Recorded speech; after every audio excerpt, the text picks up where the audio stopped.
میری نبی صلی اللہ علیہ وسلم کی اسوہ حسنہ اور خلفائے راشدین نے جس طرح سے اللہ کے آئین کو انٹرپریٹ کیا وہ پاکستان کے آئین سے سبقت لے جاتا ہے۔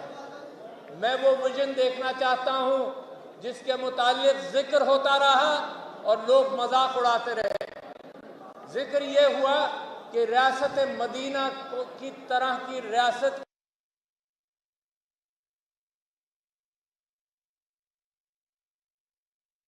کا فرض ہے اگر وہ مسلمان ہے کہ میرے نبی صلی اللہ علیہ وسلم اور قرآن کے احکامات کے اعتبار سے وہ اپنی ریاست کو بنائے اور ریاست کی تکمیل کرے۔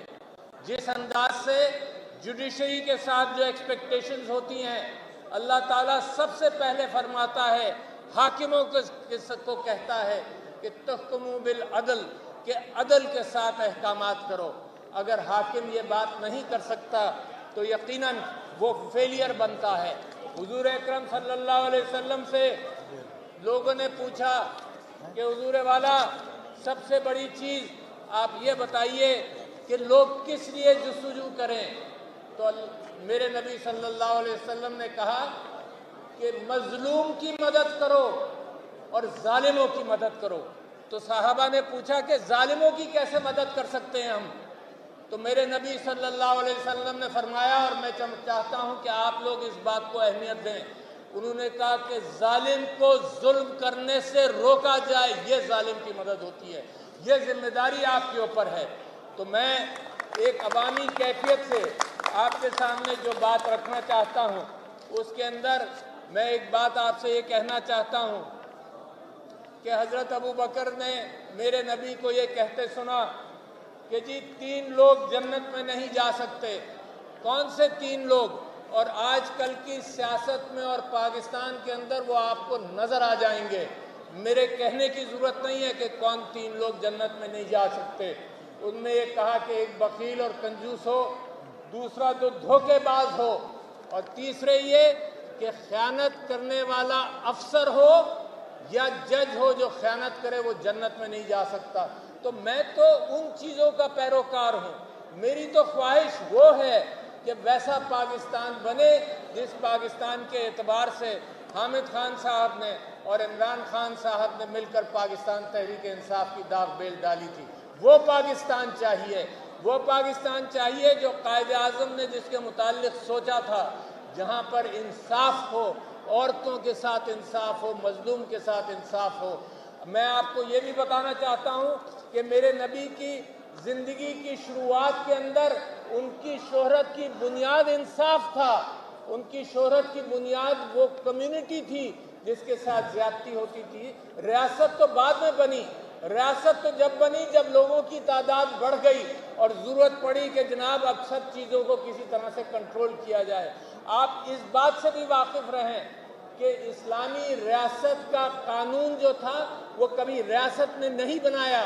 اسلامی ریاست کا قانون فقہا نے، علماء نے اپنے فیصلوں کے ذریعے بنایا۔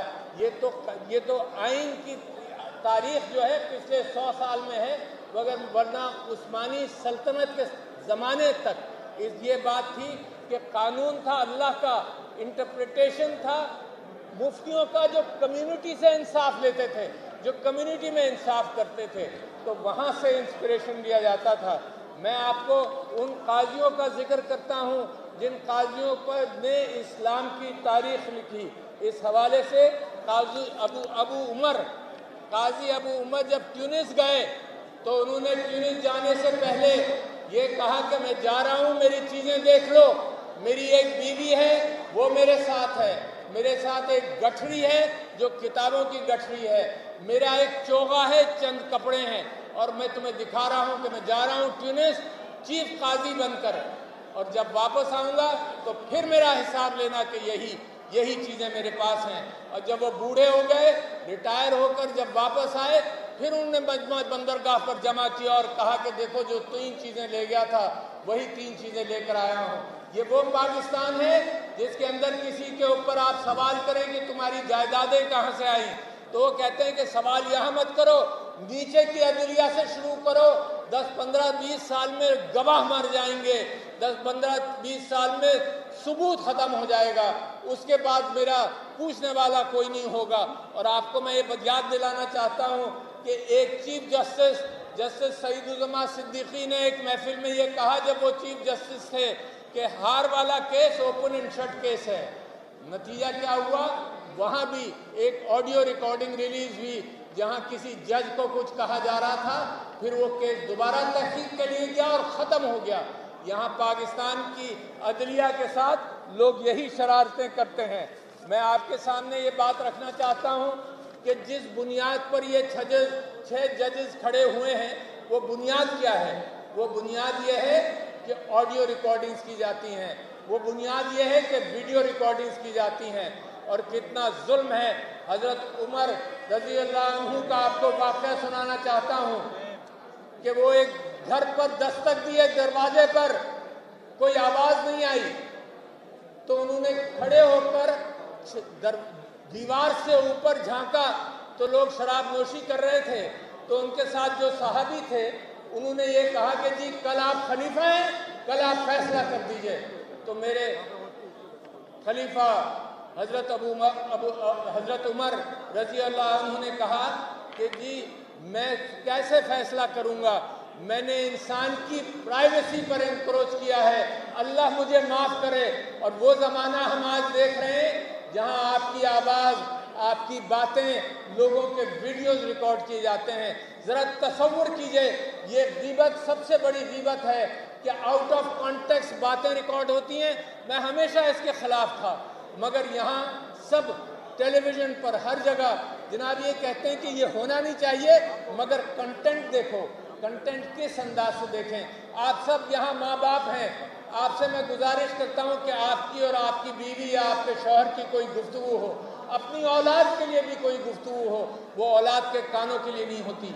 ये कैसा है कि हमारी गुफ्तगू और लोगों की गुफ्तगू आम की जाती है और सिर्फ शरारतन आम की जाती है, दहशतगर्दी के हवाले से रिकॉर्डिंग की जाती हैं और ये माशरा ख़त्म और तबाह किया जा रहा है। मैं आपसे ये बात करना चाहता हूँ कि ये एक एलीट कैप्चर है जो पाकिस्तान में हो गया है। डैरेन एसिमोग्लू और जेम्स रॉबिन्सन की किताब है इकोनॉमिक ओरिजिन्स ऑफ डिक्टेटरशिप। वो कहता है कि जमहूरियत हादसाती एतबार से आती है, यानी कि लोग कोशिश करते हैं, जद्दोजहद करते हैं। तो मैं वकला आपसे गुजारिश करता हूँ कि जद्दोजहद करो। पाकिस्तान की तारीख में जमहूरियत हादसाती एतबार से आई है। ज़रा सुन लीजिए 3 वाक़यात। जनाब अली अय्यूब खान का एलीट कैप्चर था, और एलीट कैप्चर में आपको बता दूं एलीट किसको कहते हैं। एलीट फौजियों को कहते हैं, तालीम याफ्ता लोगों को कहते हैं, वकला को कहते हैं। जो एलीट हैं उन्होंने कैप्चर किया। फिर हादसा हुआ 71 का, फिर जमहूरियत आई, फिर ज़िया-उल हक़ साहब ने फिर कैप्चर किया, फिर हादसा हुआ ज़िया-उल हक़ साहब का अपना, फिर जमहूरियत वापस आई, उसके अंदर भी शरारत होती रही।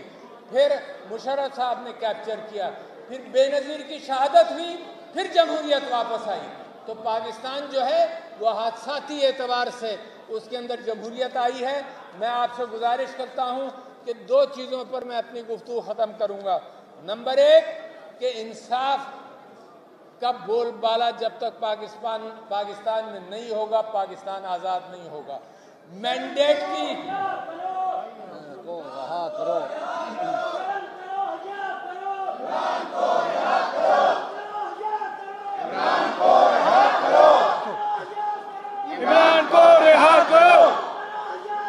इमरान को रिहा करो, इमरान को रिहा करो, इमरान को रिहा करो, इमरान को रिहा करो, इमरान को रिहा करो, इमरान को रिहा करो। मेरी 2 दरखास्तें थी, जो दूसरी होने वाली थी उसके नारे आपने लगा दिए। मेरी पहली दरखास्त ये थी कि मैंडेट की कदर करो। मैंडेट इंसाफ से आया है, लोगों ने दस्तक दी है। पाकिस्तान में इंसाफ वहीं से शुरू होगा। और दूसरी मेरी बात ये थी कि इमरान खान साहब के साथ इंसाफ हो और इमरान खान साहब को रिहा किया जाए। ये जिम्मेदारी सारी कौम की जिम्मेदारी है। बहुत शुक्रिया।